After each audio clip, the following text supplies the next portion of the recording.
Meus queridos, meus amados irmãos, que eu tanto amo, quando eu me refiro aos meus irmãos, eu englobo todos. Porque para os religiosos, os irmãos são tão somente aqueles que comungam da mesma fé que eles. Haja vista que eles cumprimentam, com a tal paz do Senhor somente aos que participam daquele contexto em que eles estão inseridos. Eles jamais cumprimentam com essa tal paz do Senhor, criada como uma doutrina pelo sistema religioso, os que eles chamam que são de fora. Mas nós que hoje temos o entendimento, a mente ativada, que como filhos de Deus somos guiados e dirigidos pelo Espírito Santo, saudamos a todos. Graça e paz. Se tivéssemos que dar a paz do Senhor, daríamos a todos, independente de religião, de credo, de posição social.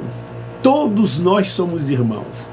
Como eu disse no início, os religiosos não aceitam isso, principalmente os evangélicos. Mas tudo bem. O tema de hoje é: os templos estão cheios de religiosos em conflitos de fé, presos a dogmas com sentimentos de culpa, consciência pesada. Depois você lê a epístola de Paulo aos Efésios, capítulo 3, do versículo 1 até o 21. Paulo fala aqui que ele se tornou pregador aos gentios. Antes conhecido como Saulo de Tarso, um judeu perseguidor, encerrou muitos em prisões,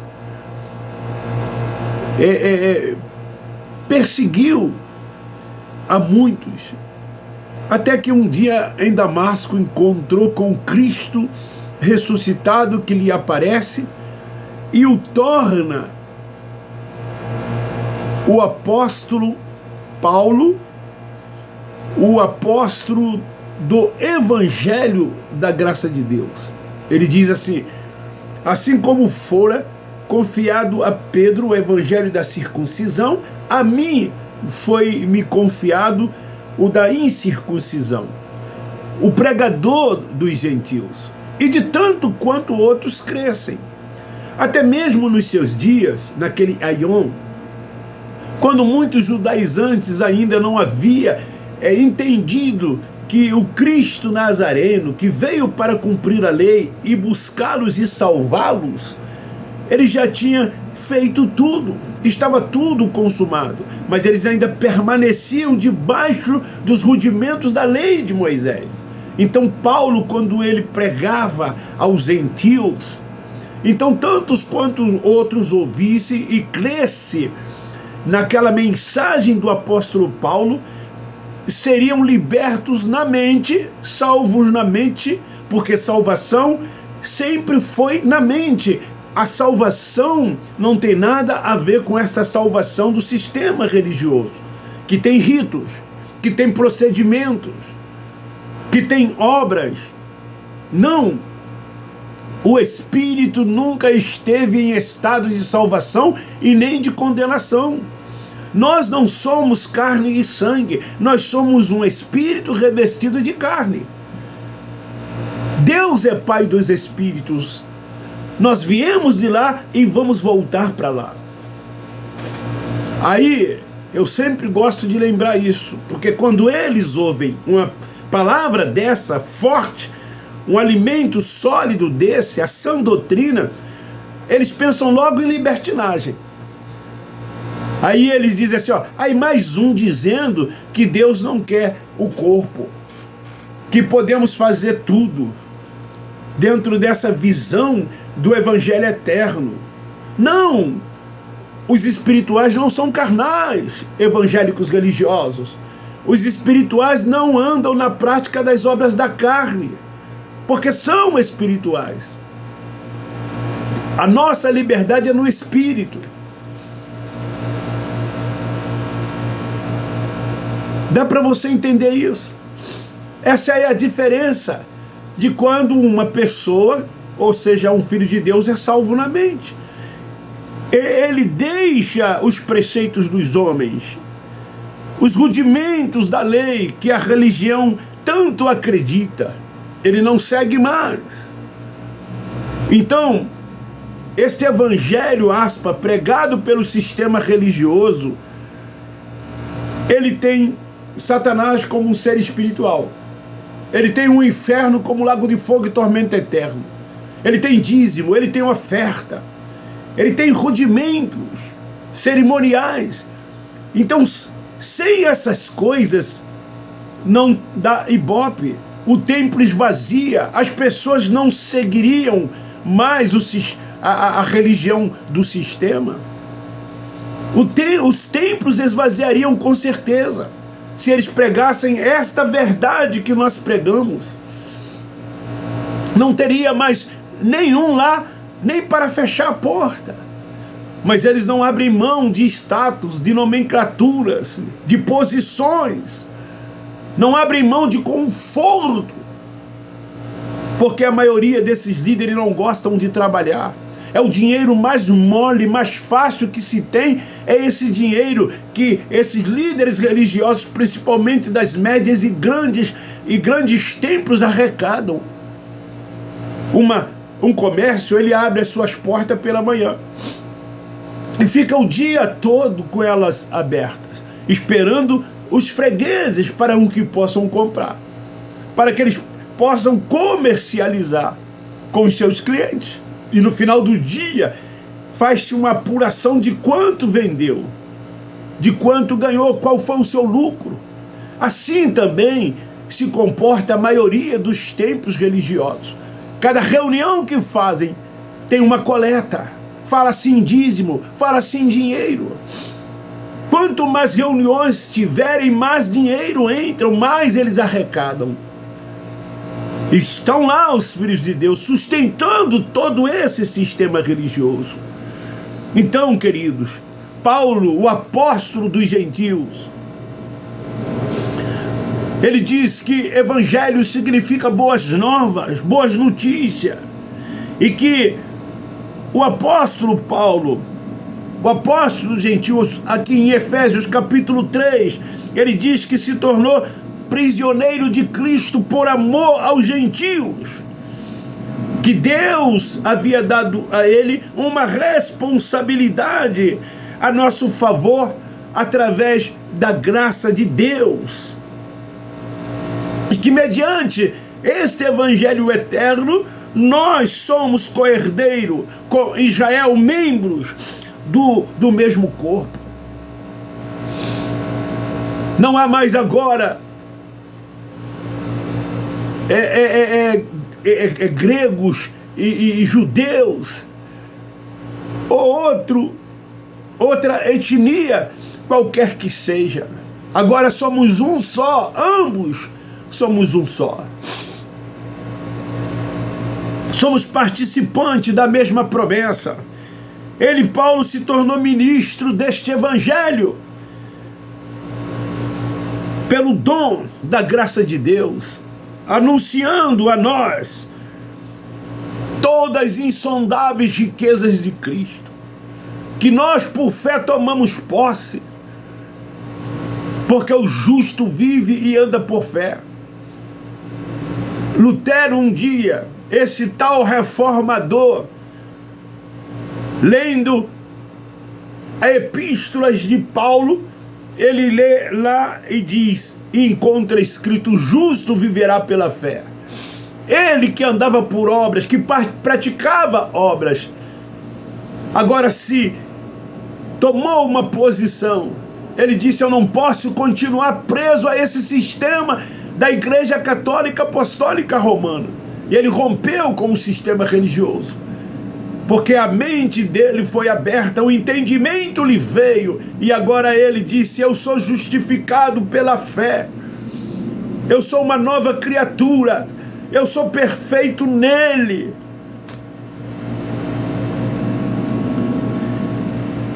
A intenção dessa graça era que, mediante a igreja, a multiforme sabedoria de Deus, religioso, não essa igreja que vocês chamam, que são esses templos que vocês frequentam, que dizem que é casa de Deus, que Deus lá habita. Não, é essa igreja que Paulo se refere. Ele se refere à multiforme sabedoria de Deus, que agora se torna conhecida dos poderes e das autoridades nas regiões celestiais. E nós temos este livre acesso a Deus em confiança pela fé nele. Por isso que Paulo, ele disse: eu não vou a vós com palavras persuasivas, com vã sabedoria, com conhecimento humano, mas eu vou no poder da palavra de Deus. Em todas as tribulações que ele passou, são uma glória para todos nós. Nós entendemos. Paulo disse que foi participante das aflições de Cristo. E nós também. Todos nós fomos participantes. Pela fé nele tomamos posse, cremos em tudo quanto ele fez. E não vivemos antes da cruz praticando os rudimentos, os preceitos. Não! Somos espírito guiado e dirigido pelo Espírito Santo. É ele quem nos guia. Hoje nós entendemos que o reino de Deus está dentro de cada um de nós. Reinamos em vida. Crescemos no conhecimento dele a cada dia, a cada instante. Temos paz, alegria no Espírito. Amamos cada vez mais uns aos outros. Não nos prendemos às coisas desta vida. Entendemos que tudo é a vontade de Deus. Nós estamos arraigados, alicerçados em amor, e todos unidos uns aos outros, e compreendemos então o que com isso? A largura, o comprimento, a profundidade, a extensão do amor de Deus que excede todo o entendimento. E assim sendo, somos cheios da plenitude de Deus. É assim que nós somos. Temos comunhão constante com Ele, diferente dos religiosos que precisam um dia por mês se reunir, comer um pedaço de pão e tomar um suco de uva e dizer que aquilo ali é uma comunhão com Deus e comunhão uns com os outros. São o que? Essas coisas, obras cerimoniais, rudimentos, quando é por fé. Então por que a religião não prega esse evangelho eterno ensinado por Paulo? Por que eles não pregam esse evangelho da graça de Deus? Porque eles seguem o Cristo Nazareno, porque eles vivem antes da cruz, porque não têm o entendimento, porque o véu está posto e porque são cegos guiando outros cegos. Esse evangelho da religião, se eles tirassem o ser espiritual, que eles dizem ser Satanás, se eles tirassem o inferno como lago de fogo e tormento eterno, esvaziaria. Mas eles não tiram, porque isso dá ibope. Isso faz os templos encherem.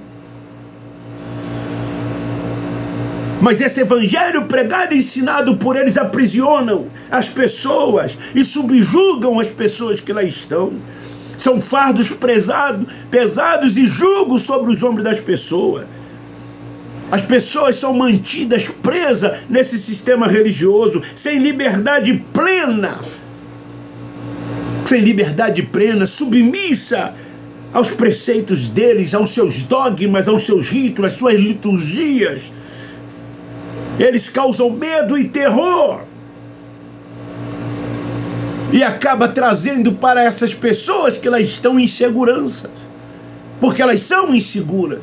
Elas não têm certeza de nada, nem da salvação que elas dizem ter, porque as suas consciências são sempre pesadas, têm sempre sentimentos de culpa.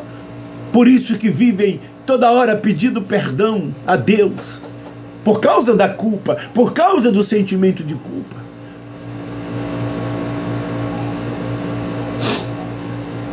Essa é a mais pura verdade. Eles não entendem que a salvação é na mente. Eles não entendem que eles são um espírito revestido de carne e sangue, que o espírito nunca esteve em estado de salvação e nem de condenação, mas ficam eles lá, oferecendo Jesus para as pessoas. Jesus não é mais a manifestação de Deus, ele foi a manifestação de Deus nos dias da sua carne, e veio para os judeus buscar e salvá-lo. Deus é único, não existem três deuses, houve sim as três manifestações de Deus que já se deram. Deus é único e soberano, ele é espírito, ele é pai dos espíritos. Aí ficam aí os religiosos, toda hora falando no nome de Jesus, orando no nome de Jesus, apresentando Jesus de Nazaré às pessoas, o nazareno que veio para os judeus. Eles vivem antes da cruz, debaixo de todos esses rudimentos, cumprindo todas essas coisas.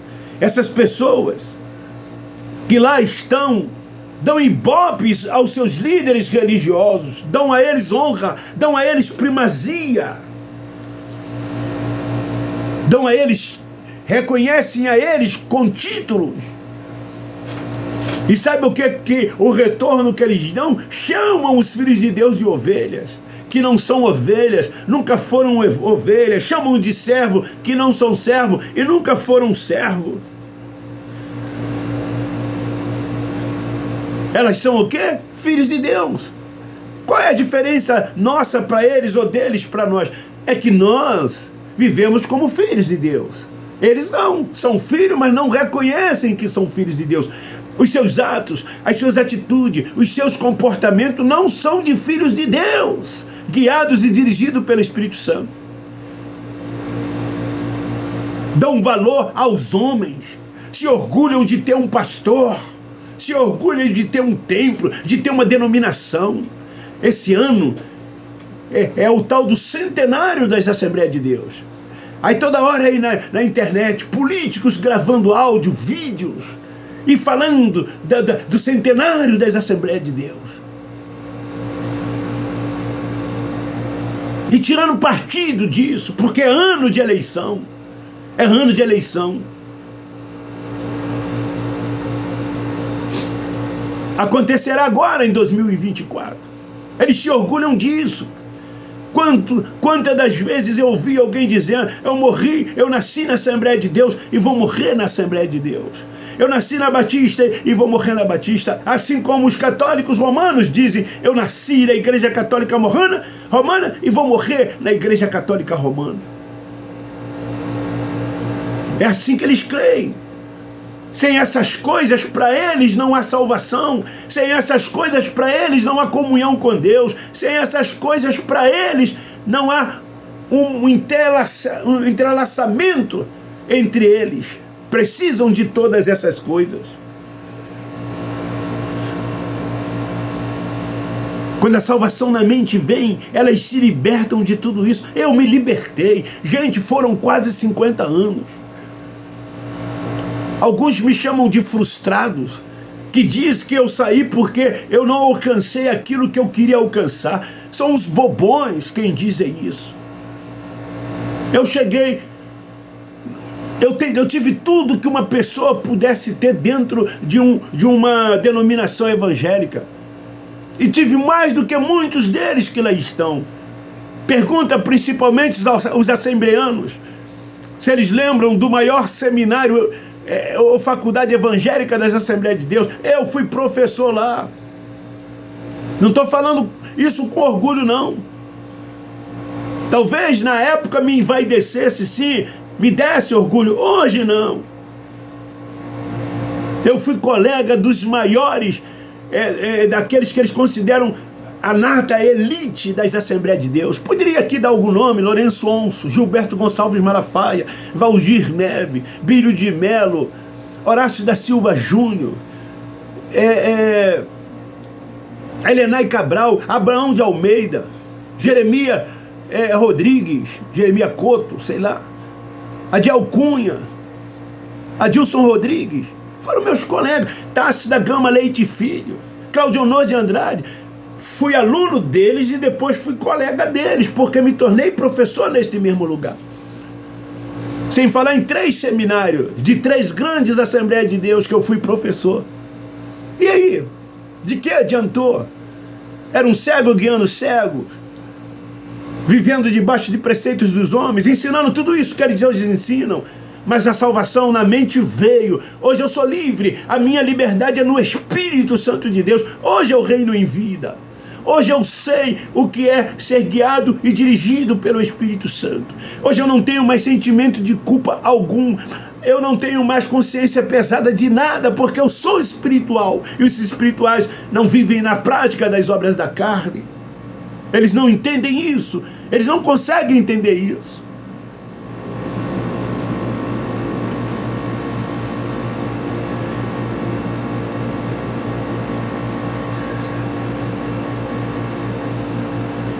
É o Nazareno antes da cruz ou é o ressuscitado?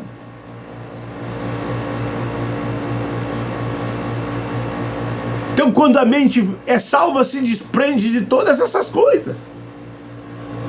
Não se tem mais julgos nem fardo, que é o jugo da religião, e passa então a viver a plena liberdade no Espírito.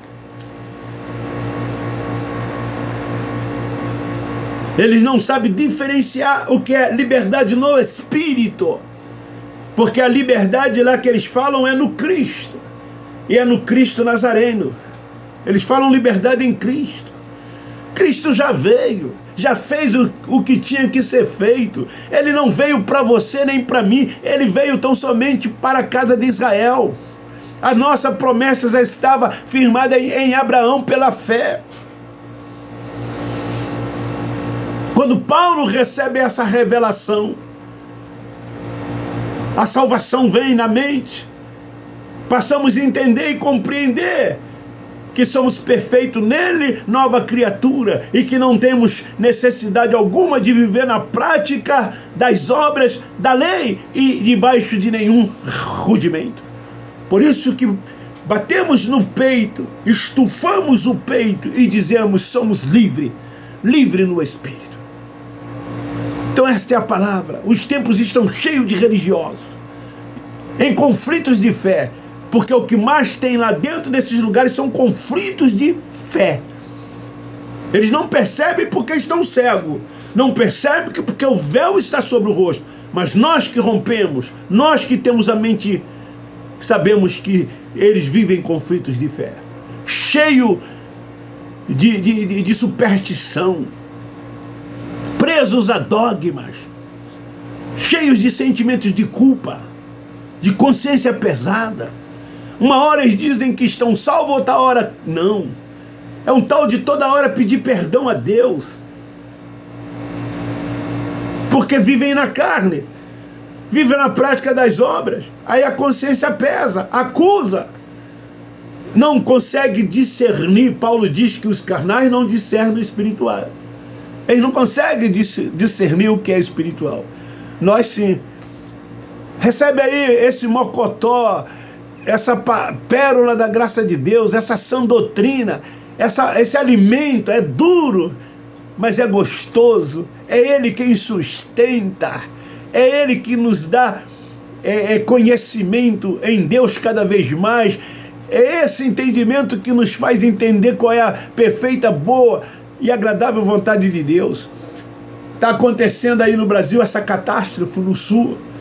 Sim, nós temos assim, nós nos solidarizamos com as pessoas que estão passando por essa situação. Não gostaríamos que isso tivesse ocorrido, mas é a vontade de Deus. Foi Deus quem permitiu. Ele é soberano, Ele é único. Ele sabe de tudo e de todas as coisas. Essas coisas já estavam nos planos de Deus, nos desígnios de Deus. Deus já sabia que iria isso acontecer, porque Ele é Deus. Ele é justo. Mas muitos dizem que se Deus é justo, por que Ele permite que essas coisas aconteçam? São os carnais que agem assim, que pensam assim. Não conseguem entender que tudo é a vontade de Deus. Alguém foi lá e escreveu agora num comentário: por que Deus deixa que o mal prevaleça sobre o bem? O mal é de Deus também. O bem é dele. Tudo é dele. Isaías 45:7, religiosos, leia lá. Eu, o Senhor, fiz todas as coisas. Fez o bem, fez o mal. Ele promove a paz. Essa paz que nós temos no nosso interior. Mas Ele também promove. Eu vou ler para você. Isaías 47.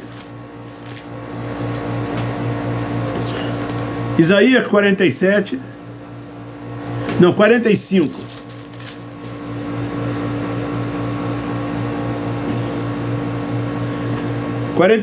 Versículo 7.